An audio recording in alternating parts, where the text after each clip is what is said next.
welcome to the Real Estate Mogul MD podcast. Thanks for tuning in and taking control of your financial future. This is a show where we not only motivate and inspire, we give you actionable real-world experience to help you live life by design. You'll hear journeys and stories from other physicians, investors, coaches, consultants, and entrepreneurs. And now, here's your host, Brett Riggins. Hey, everybody. Today, our guest started his real estate investing career by purchasing distressed single-family properties and managing the renovations while in the Navy. By leveraging his experience as part of a larger real estate team, he was able to double his portfolio every year while serving as a naval officer. That's pretty impressive. I can't wait to talk about this. He now manages commercial real estate syndications across 3 coastal states. He is the general partner for 9 apartment syndications in Virginia, Florida, Maryland, and Texas.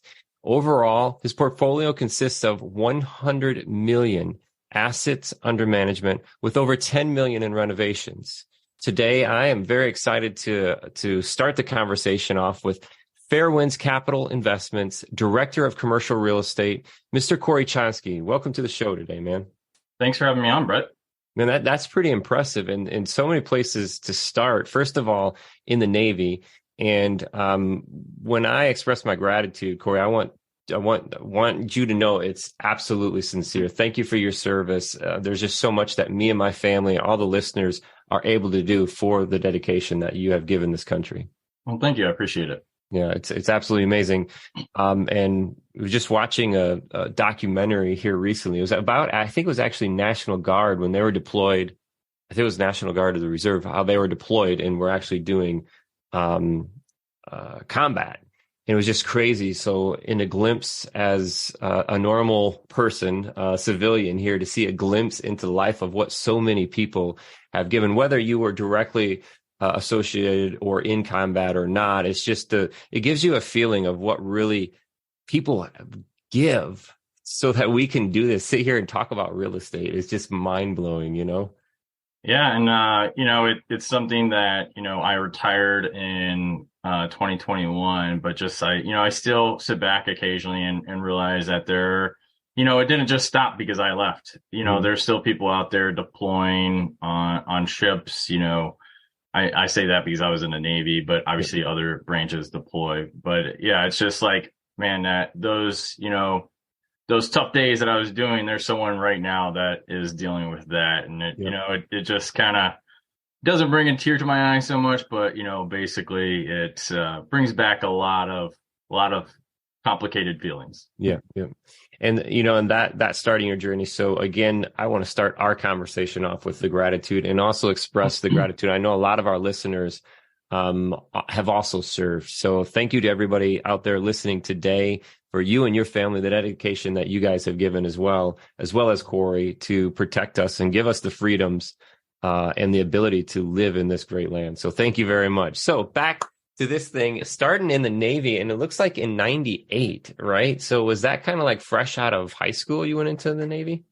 No, I actually, I went to college to play football, and I was only on the team for about a year. And then from that, I kind of just, I was just at college as opposed to really looking to accomplish something there. And that is what eventually led me to drop out initially and enlist into the Navy. Wow. And then from there, I was able to get selected for a commissioning program from the enlisted side and went back to school at the University of Wisconsin, where I got commissioned and got my engineering degree. Very cool. So I was very close to there. Actually, my first year of college was at Milwaukee School of Engineering. Okay. The little private school there. Wow, that was a shock for me. I came from a little tiny like country town, and then now, boom, injected right downtown in the city. So yeah, very cool. So you came out with that mechanical engineering degree into the Navy, and somehow, where does this point start, Corey, where you started acquiring these value add opportunities in single family residential? Yeah. So I really look at my real estate investing career as kind of like my first 2 rental properties. And my very first one was a house that my wife and I bought. It was a new construction. I just got stationed up in Washington State. And, you know, the goal of that property is like so many folks in the military where it's like you have that concept of like, you know, if I move away, let's go ahead and rent it out. And if I'm paying my mortgage, I'm good to go, without really that full understanding of everything that could potentially, you know, hit you beyond just your mortgage payment, you know, obviously an escrowed mortgage payment. Mm-hmm. And so a few years later, I bought my first like true rental property where basically it was a value add, had been on the market a long time. I came in, we even did some of the renovations on our own, and then turned that around and, you know, put a resident or a tenant in there, as our first full-fledged, you know, rental property, you know, from start to finish. And so a lot of times I like to compare and contrast those situations just because, you know, what I knew going into each. I mean, I really didn't have any real understanding, but, you know, there's some things that I did good with my first rental property because, you know, we came and we didn't have to put any money down at the closing table. We used our VA loan, which is a benefit, you know, for folks in the military. And I hit it right where they were encouraging first-time home buyers. So actually, we ended up getting paid via the government and a tax credit to close on our first house. Nice. So no money out of pocket. You know, we kept that for several years. And then when we sold that, all of that equity was free, you know, tax-free due to another military benefit, which allows you to extend that 2 of 5 years for the capital gains out to 2 to 10, I believe it was in my situation. And I was able to roll all of that equity from no money down into almost $1 million of real estate from investing here locally in Virginia. Wow. So that first one almost sounded like the old accidental landlord thing where you you end up with this property. And I think a lot of the physicians listening to us, Corey, may have a similar situation. And it can also be encouraged. I know I've got a colleague who talks about house hacking and kind of injecting yourself into that first scenario where you may not know everything, but that's where you start gauging the things where you need to focus on and pay attention to. Yeah. You know, when we got that place, our intention was if we moved away to turn it into a rental. So I wouldn't necessarily say it was accidental. Yeah. But yeah, you know, you're not really thinking about certain things. I mean, obviously our mortgage payment was escrowed. So I mean that our taxes and our insurance is in with our P&I, but you know, you're not really thinking about maintenance or capital expenditures or any other, you know, of the litany of expenses that could pop up. And so that's, you know, when I talk to younger sailors about investing in real estate, that's one of the things I caution them about is that mindset of, hey, if I pay my mortgage, I'll get my, you know, my loan pay down, build some equity, and then, eventually I'll sell it and I can get it into something else. And it's like, well, you have to also keep in mind of everything else that could happen to the property. I mean, there's going to be vacancy, there's going to be unit turns, all those sort of things need to be accounted for up front before you turn anything into a rental. And, you know, that's kind of where I was definitely missing the mark on in the beginning. And those are some of the things that I corrected when I went and got my first true rental here in Virginia. I mean, we still ran into some things that I didn't take into account for because you know, it was a completely different property than what we had before. No house is the same. And so up in Washington, you know, we had some vacancy right away for the first couple months right after we moved and put it on the market. But for the next several years, I didn't even have 1 day of vacancy because we had 2 total tenants. One moved out and the next one moved in the next day. And so it was basically occupied the entire time. So you didn't have to spend anything on the turn either. Yeah, no, it was nice. Like I said, so we got really lucky there in that we didn't have a lot of maintenance because it was a new construction. And outside of those first like 2.5 months that we had vacancy, we didn't have any additional vacancy except when we went to sell the property. And even then that was like a month and a half from when they moved out to when we probably closed on the property. So and when you're talking about the cost of the turn on just keeping it simple, not in the commercial world, single family, it's going to be driven a little bit by the tenant class, the size of the property, and those kinds of things. But how are you figuring that the cost of a turn in basically your acquisition equation? So, you can project out for a couple of years, right? I mean, some of the good things about single family properties is that your turnover typically is less. Not always the case. I mean, I've had some houses where, I've had the same tenant since I bought it, and that's been like 5 years. And I've had some cases where over a 5-year period, I've had maybe 2 or 3 tenants. And so, but kind of to your point in comparing single family to like commercial where you have on-site staff, you are definitely looking at more of a higher unit turn cost in a single family than say in a commercial, because you already have the supplies. You have people on site typically, depending on what the work order demand is, that can come in and do those unit turns fairly quickly and, inexpensively. Whereas when you're dealing with a single family property, you're probably working either, if you're managing the property yourself, which I don't actually personally property manage any of my own properties. So you're probably working through a third party property manager. They're going to go out to one of their preferred vendors, and they're going to come in, and depending on how long that tenant has been there, it's going to more than likely increase the cost of the turn. Now, if there's any, purposeful damage beyond just your normal wear and tear, there's the opportunity to take back some of that from the security deposit, maybe go after them in court. But, that's obviously a lot more difficult than, just your normal turns. But even just normal turns with wear and tear, you're looking at, carpet, paint, potentially appliances that have not have been replaced in some time. So, I mean, there's a lot more, I think, that goes into properties that don't turn over as frequently as say, like apartment complexes. A lot of times, if you have someone that's only there for a year in an apartment complex, you're doing like touch-up paint. So it can be hard to say because you don't know necessarily how long that tenant's going to be there. But in reality, if you are assuming for a single family property, $500 to $1,000 beyond what the security deposit is, you're probably in a fairly good range.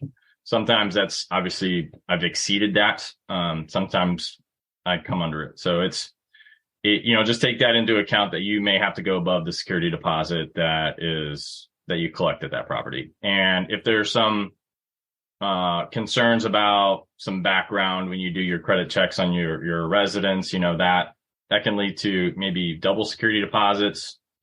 But that's more kind of, you're protecting yourself from both the not paying, maybe they've had some, I don't want to use the word sketchy, but maybe just some credit problems in the past. So but they've kind of course corrected over the last couple of years. So you want to, you're looking to fill a vacancy, not necessarily you want to have that mentality, but they've shown that they're improving. And so you want to give them a chance, but at the same time, you want to make sure you cover yourself with a double security deposit.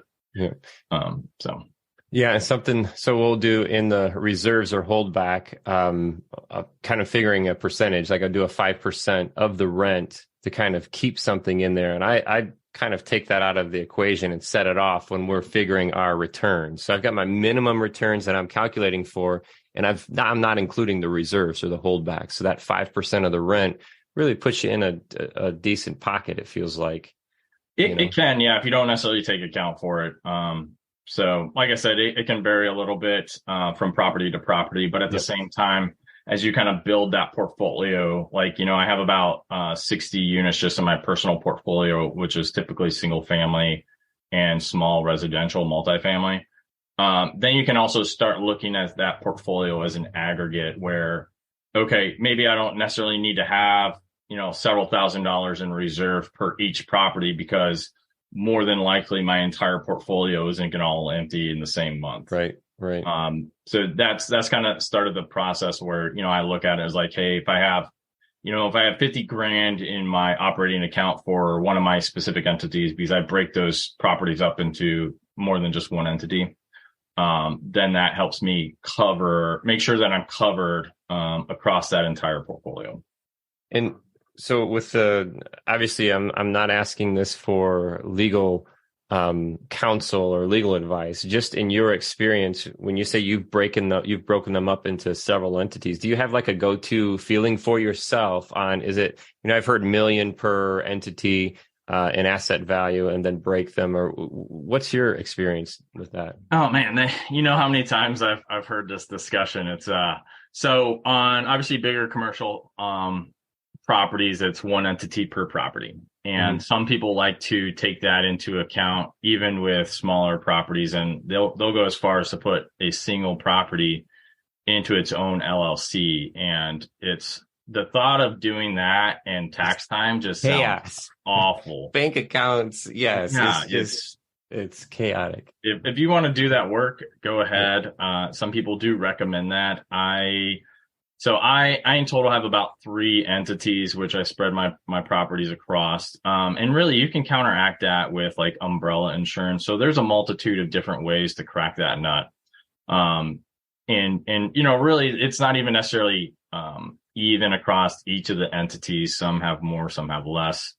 But you really can counteract that with low cost umbrella insurance. And so that kind of helps cut down on the potential liability. I mean, there's still the chance that someone will come to you. That some folks look at strategies such as equity stripping to, potentially reduce that liability. But I think you can offset that just with a couple of LLCs and some appropriate insurance. So when you say equity stripping, are you talking about placing debt on the property to remove the equity? And that way, when, if someone's just looking to, collect a check and, they come in and they see that there's not a lot of juice to squeeze from a specific property because, you're keeping it somewhat leveraged. Now obviously you want to talk to any of your attorneys. Yeah, absolutely. You don't necessarily want to go just heavily leverage your properties. But it can be a natural occurrence just from you refinancing out of a property where, you've built enough equity where you're at like 40 or 50% LTV and just you refinance up to maybe 70, 75%, even up to 80%. That doesn't have a lot of equity now trapped into it. And so there's not a lot to go after there. Yeah. So for the listeners out there, Corey had just mentioned he's been rather involved in this conversation or hears it all the time. And it's just one of those things. And for me, as myself building a portfolio as an investor and learning as I'm going, it was always this feel. It was like you have an attorney and you have an accountant. And I've got 2 fingers out there in the air for 2 hands. Each of them 1 finger. It's my pointer finger, nothing crazy. And what happens is the attorney will point this way and then the accountant will point that way. And you got this thing that's happening where, what do I do? Because I've got 2 different stories happening and I'm an investor sitting here. How do I find this ground where I need to be? And it's like, there's this never ending conversation about this, right, Corey? Yeah. I think you need like another 5 hands in there because you have mentors, you have insurance agents, you have more than one attorney, That's right? Correct. Yeah. We have we use real estate attorneys. We have an SEC attorney. We have closing attorneys. We have asset protection attorneys. And I mean, you could probably ask them and get a multitude of different answers. Yes, so that's a great point. More than 2 hands. And in the way you look at it, it's somewhat overwhelming, especially if some of the listeners are out there, thinking about getting starting in this. And one thing that I always refer back to is this idea where the mentor hand was in this, where it was a consultant, right? And telling us, well, you need to do this, you need to set it up here, and you need to do this. And we ended up building these systems. I called it a foundation for this business. And the foundation was for a high rise.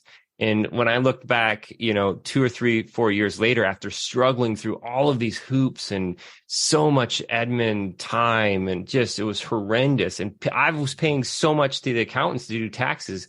It was more than I was making. I was paying these accountants more than I was making. Yeah. I built this foundation, Corey, for a high rise.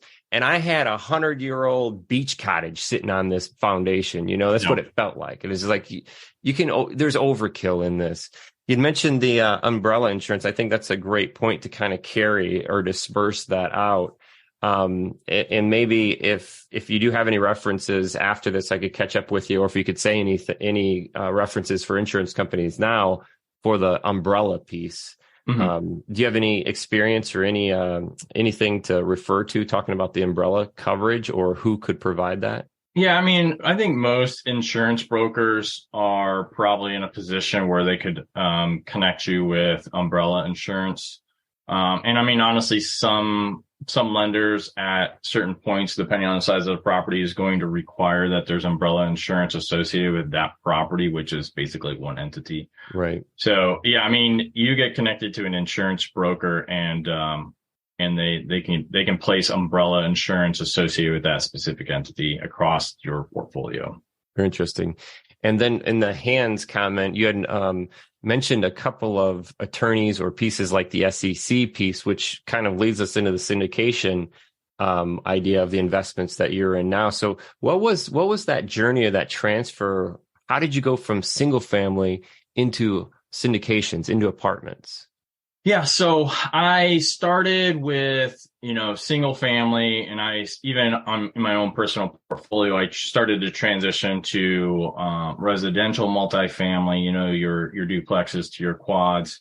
And then even kind of towards the tail end, before I transitioned to syndications, I was getting into your smaller commercial multifamily where you're, 8 and 12 plexes. I guess I got a 6-plex in there too, but and then, you kind of get to a point where if you're working on your own, a lot of your capital will get trapped in as equity into your properties, depending on how you grow. And so, I was growing to a point where I took, I would do the BRRRR method, where I'd go and sometimes I'd buy a house with cash. I'd go remodel it, place the resident, and refinance, a couple months later. A lot of times I was able to pull out all my cash. Sometimes I wasn't. And then if you do that long enough, eventually there's a good opportunity that a lot of that cash will get trapped as equity, unless you're just really crushing that market and you're able to get a lot of things under market. A lot of cash out. Yeah, a lot of just infinite return cash out refi. Yeah. And I mean, I'm sure there are people out there doing it, and they just got really good deal flow. I mean, I felt like I was doing really well because I was getting houses that I felt were probably 20% under market. But even then, depending on the lenders you're working with, they may not feel comfortable, with a specific LTV. And so, like I said, there's a high chance that you'll get to a point where you'll have a lot of properties, but your cash will be trapped in as equity. And so I got to that point, and it was either take a break for a bit from investing in real estate, or, you start to take on partners. And so that was kind of where I was. And, I decided to move forward and take on partners, because once you've been in real estate for several years, the thought of just kind of like hanging back and doing nothing other than operating a portfolio, because you're always looking at new properties. Mm-hmm. Whether you're buying or not, you're always out there looking at new properties and, thinking about, oh man, if I could get it for this, Anyway, so long story short, that's when I decided to take on new partners, because I kept having deals pushed my way and I didn't have the available capital, not to drain my reserves. I needed to take on partners. And so my first syndication was actually a very small portfolio deal here in Norfolk, Virginia. And, we raised about $350,000 for it. And that was kind of the beginning of it. And so shortly after that, my partners in that one and I created Fairwinds Capital Investments at the end of 2020. And then we've been doing syndication since. Wow. Very cool. So that roll from single family into the syndication, obviously there's some hoops and steps, and like there's different terminology. The game itself, game with quotation marks, is the same. I mean, and it's all the importance of the acquisition, knowing the numbers, knowing how to vet certain things. What kind of suggestions or advice would you give to somebody who's out there that is going from, I've got 10 rentals, I've got 10 single families, maybe a couple duplexes, and I'm I keep seeing this apartment stuff and it keeps popping into mind. What would be your suggestion to them on how to take action into making that shift? Yeah, I mean, I think there's a lot of different nuances between dealing with your own personal portfolio and transitioning into syndications. I mean, obviously at that point, you're not just dealing with your money. I mean, not that you want to be haphazard with your own money, but at the same time, people are entrusting you with capital, and you don't want to lose their investment because they obviously worked very hard for that. And so, I mean, that adds an extra component to it. But also, as you start to work at that bigger scale, and you'll hear a lot of the gurus out there talk about, like, the same amount of work goes into buying a 400 unit place that it does a single family. And having done that, I can say that's not true. I mean, I can see it in your eyes. Yeah. Listeners can't see. I can see it in your eyes. Yeah. I disagree with that statement wholeheartedly. And I feel like the people that say that, maybe they just never did single family, or maybe they started out with institutional type level. And so that's just what they know really well.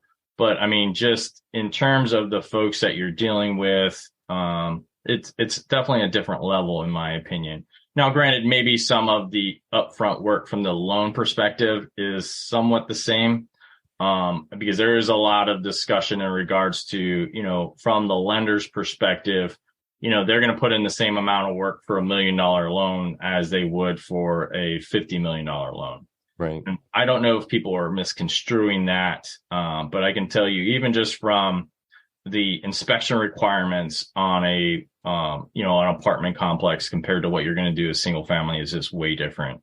I mean, our due diligence takes several days for an apartment complex. Whereas if you're dealing with a single family, you just call your local property inspector. He'll go through, he'll give you a report a week later, you make sure you review that. And sometimes they'll make further recommendations like, hey, have a plumber go check out this, have an electrician check this out, or, get the roof checked out. It looks like it's older than, 15 or 20 years. But to do that on such a larger scale, and then you're also not taking into account that there are already, 100 plus people, even more, that already live on site, and needing to understand what the requirements that you're walking into in terms of leases and, contracts and all that sort of stuff that comes with the property. Whereas, a single family property, they turn off all the utilities at closing, and you got to restart them back up. So there's no contracts that are really coming with that single family property that you have to worry about.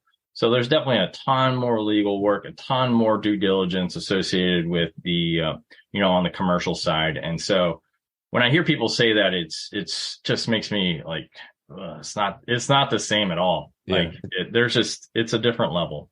And, you can kind of work your way up to that, which is the approach that we did. But even then, I felt like on a lending perspective, like going from a 50 unit apartment complex that we have to over 100 units, there was even some additional nuances that, I didn't have to deal with on those smaller commercial properties. Yeah. The people that you're leaning on. I mean, what I say going in my world, in the construction world, was the difference between residential construction and commercial construction was, like the risk in size, because a mistake in a single family house is just that. It's a mistake in that house, right? And a mistake in a commercial, I'm thinking about estimating scope scenario for a commercial, it's multiplied by how many times. Yeah. And same way your team too, Corey. I mean, your team has to multiply. You have to have so many more. Like there's more hands in that pointing match too. Yeah. It's funny. It makes me think of watching like the difference between the Grant Cardone perspective and the Robert Kiyosaki perspective. Those guys do not agree on this, exactly like what you're saying, where Grant Cardone is, hey, this is just get into multifamily. Just go straight to it, go straight to a big deal. And Kiyosaki's perspective is, no, it doesn't work like that. Where they both, Kiyosaki has both, I'm assuming, has experience in both and feels the same way that you do. Yeah, and I mean, I like both listening to both those guys. I have books from both of those guys. And I mean, they both make very valid points. I think the big thing to take away is that, there's wealth to be made in real estate.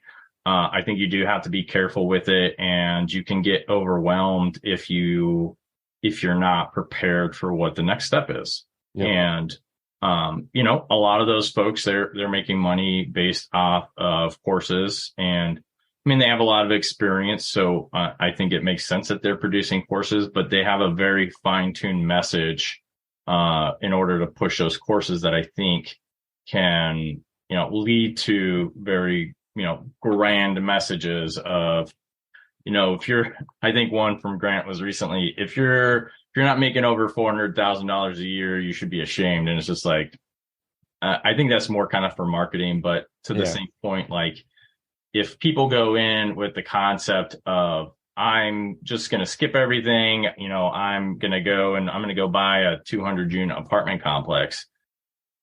Like, it's just, to me, it's a different world. There's a lot of differences. And I mean, the concept could be the same. Like, I got to go do diligence on a single family. I'm going to just do diligence on a 200 unit. I'm like, but it's different.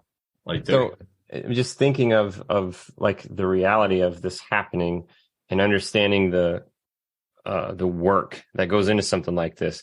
If we look at the structure of an apartment, let's say I have a 100 unit apartment building. I just can't go out and buy a 100 unit apartment building. Say that the opportunity is, okay, I could find the deal. Two, I would have to find the money. Can just anybody raise the money for 100 million? I know not just anybody can borrow, because the lenders are looking for that experience, right? A sponsor kind of deal. So what if we talked about just briefly the arrangement of what an apartment deal would look like? Right. There's the general partner, and that person has the experience, right? We call them the jockey, and the apartment building is the horse, right? The deal is the horse. So that general partner has to have involvement in the deal and know how to complete the due diligence, right? I mean, there's so many things that they drive the deal. So where does this person come in? Never had acquired an apartment building before. They're not going to be the general partner. So they shouldn't necessarily be the lead. And to your point, like one of the things that's different is, like, on the loan perspective, is you're right. They're not just gonna be like, oh, you got this 100 unit, 200 unit apartment complex under contract. Yeah, let's get you a loan right now. They're not going to do that because you don't have any experience. You may not have the net worth and liquidity to qualify for the loan. So, I mean, even there's properties that we get under contract where we still have to bring in key principals, which is one of the members from the GP team typically, that has the net worth, liquidity, has experience that, if the deal gets into trouble, that the team in the whole can go and lean on, in order to kind of work through any problems that you may have. Right. And so if you've never bought a property and the first thing you try to do is go buy a 100 unit apartment complex, that's going to be one of the things in the way. Like, you're probably not going to have the net worth and liquidity. You're not going to have the experience, even if you did have the net worth and liquidity. And then you have to go bring in the capital. So if you're buying say a $50 million apartment complex, and maybe you're really successful in another life, maybe you could be all of the capital, but at the same time, I wouldn't necessarily recommend you go and put, $25, $30 million of your own money at risk on this very first venture. There's probably folks that you could partner with that has that network and experience if you did have all that capital. But let's say you didn't have all that capital. It could be difficult to get onto the GP side if you don't really have much to bring to the team. Like, you're not going to have a GP team that says, oh, hey, come join our GP team so you can learn, but not bring anything to the team. And so, there's a lot of folks that, that have chosen not to necessarily go purchase their own properties, but they say start on the LP side, and they learn from, being a part of a property to be a limited partner, they are constantly asking questions, and, they're learning from updates from the, from just the due diligence that was done and the connections that were made from, being part of the limited partner. But even just being a limited partner is probably not going to get you ready to be on the GP team. A lot of times to get a better insight on that team, you have folks that are looking to come with capital, whether it's their own capital or capital from their network. And so now, granted, as I'm sure you can't just be a capital raiser, per the SEC requirements. So there are other tasks that you have to do, but being able to say, hey, I got a network that I could probably bring $1 million or $2 million into a deal. That's going to get your foot in the door. You're going to get assigned other responsibilities. You're going to be put to work so you can kind of see what is occurring behind the scene that you may not necessarily see as an LP. And so some folks look to start in, commercial real estate via that method as well. Okay. So the LP, the limited partner, if I'm coming to the table, Corey, say I've got $1 million or $2 million, I'm coming to the table and I want to cross this line and join the GP team, the general partner team. What would be some advantages of the difference between just being a limited partner and being inside the GP team on top of learning and gaining experience? Well, now you become an active member of the management team. So now you can start to build your resume as, say, like a real estate professional. You can document and show that you're meeting the specific requirements, which can be hard if you have another job. But if you can start to build your resume and document your hours per year as a real estate professional, that can all of your real estate losses, whether it's through depreciation or paper losses or actual losses, now can really start to count against whatever income your family is producing from other means.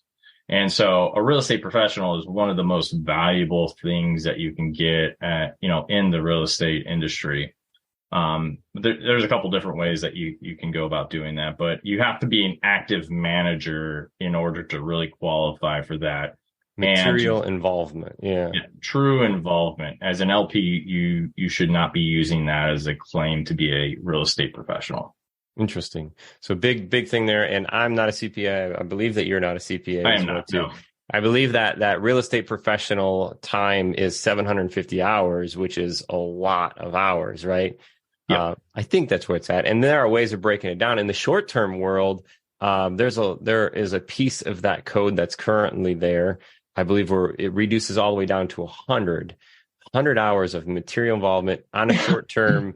I believe it's 3 nights on average or less, or 7 nights on average or less, something in there. So it's a unique little spot in the existing code.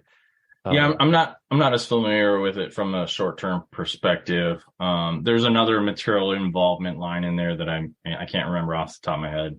I reached the 750 hours. So, I mean, that's the one that we live, breathe, eat, sleep. I mean, this is our passion. Most of the listeners are physicians, practice medicine all the time. So that's their passion, right? Yeah.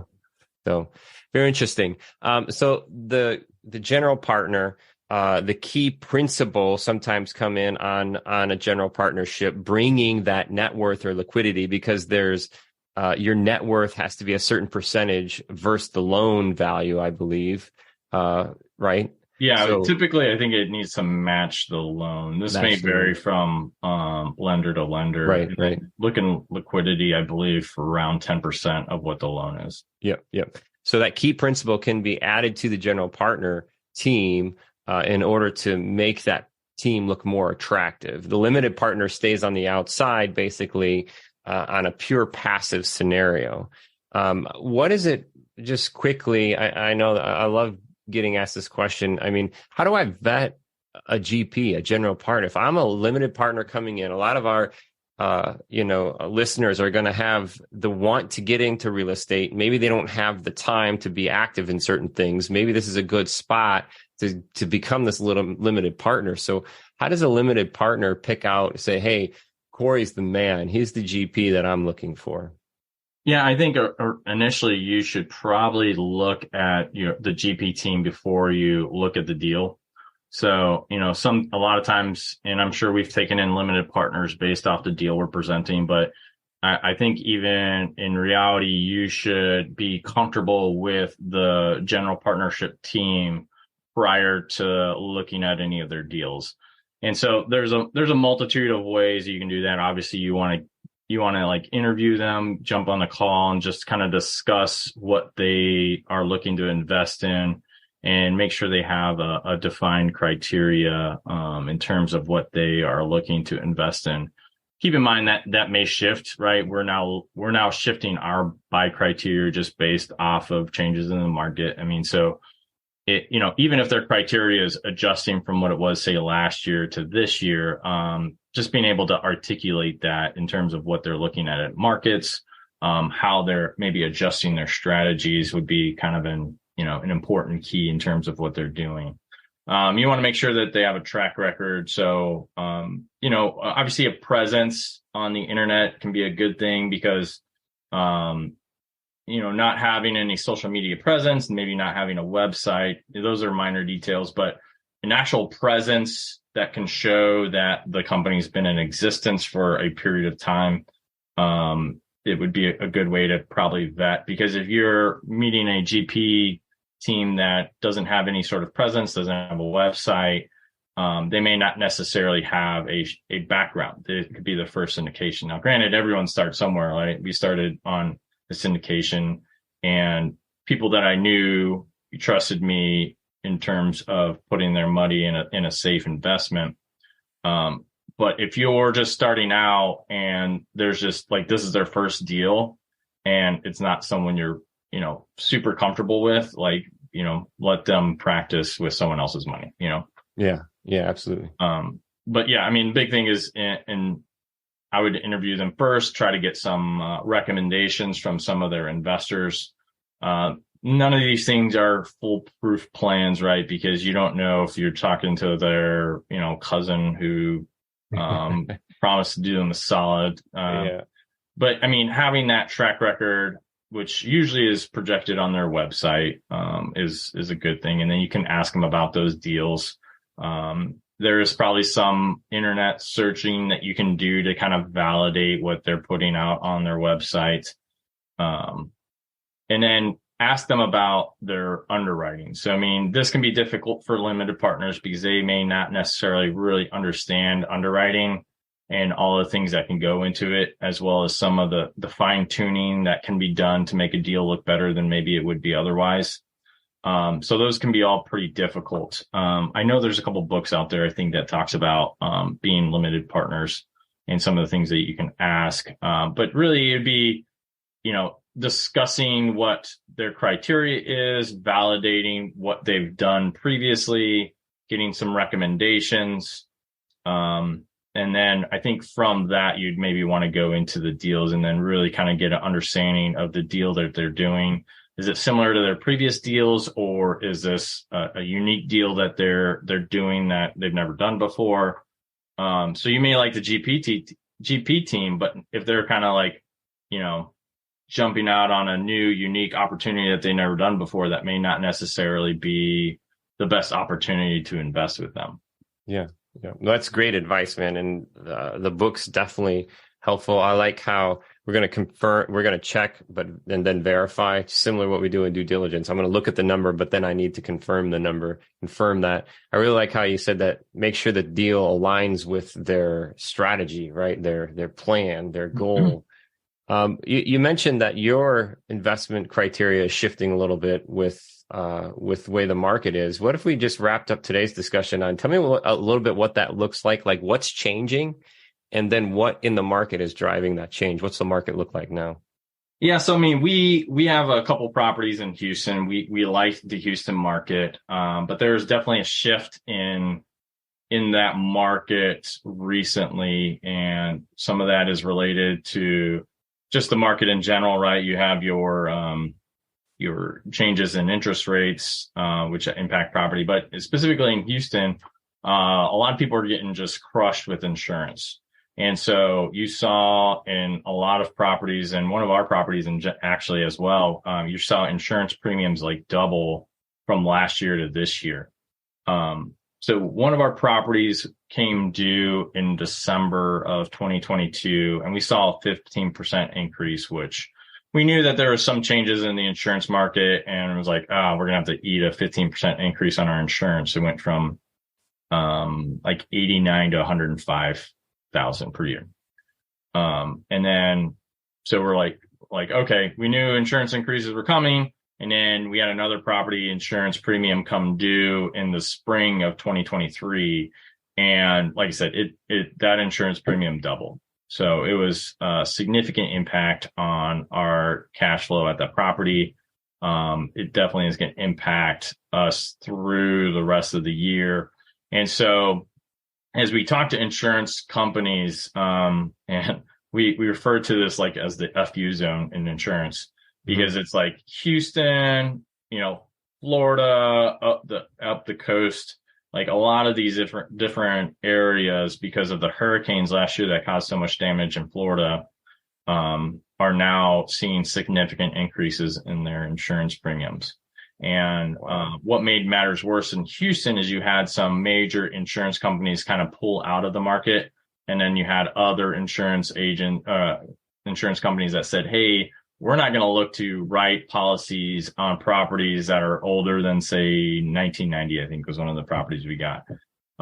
In Houston, you had a lot of folks, and the bigger the property manager is that you go with, a lot of times they'll have what is referred to as the master insurance policy.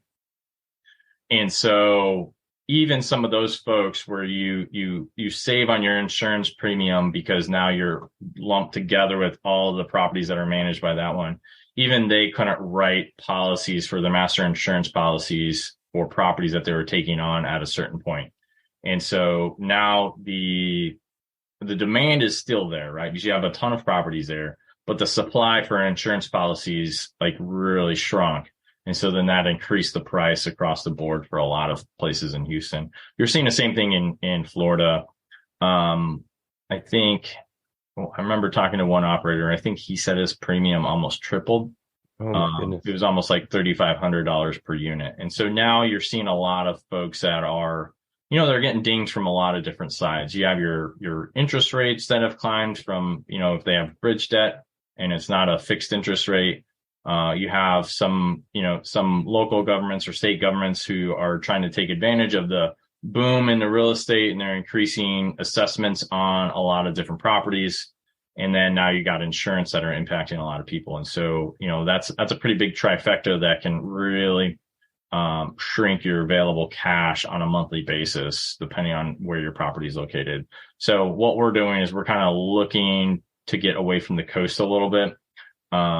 And that was one of the things with Houston is obviously the properties we own, they haven't been damaged by any of the hurricanes that have hit Houston, but Houston does get hit with hurricanes. And so they don't care that your property wasn't one of them. Like Houston's in a potential storm zone. And so they're going to, it impacts your insurance coverage on all those properties. I think it was even like two counties from the coast in that area. So that's probably why one of our properties wasn't hit as bad compared to another one that's a little closer to the coast.